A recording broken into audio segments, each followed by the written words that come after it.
मंत्री महोदय से मैं जानना चाहता रहा, मेरा क्वेश्चन था, सुकमा जिला में परिया मूल्य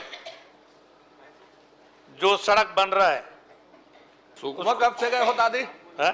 सुकमा कब से गए हो? मैं कहीं पाकिस्तान में रहता हूं तो मेरे साथ चलो। अध्यक्ष महोदय, बहुत ही गंभीर प्रश्न है और माननीय मंत्री जी ने स्वीकार किया है कि पुल बन गया है, टेंडर आज खुला है।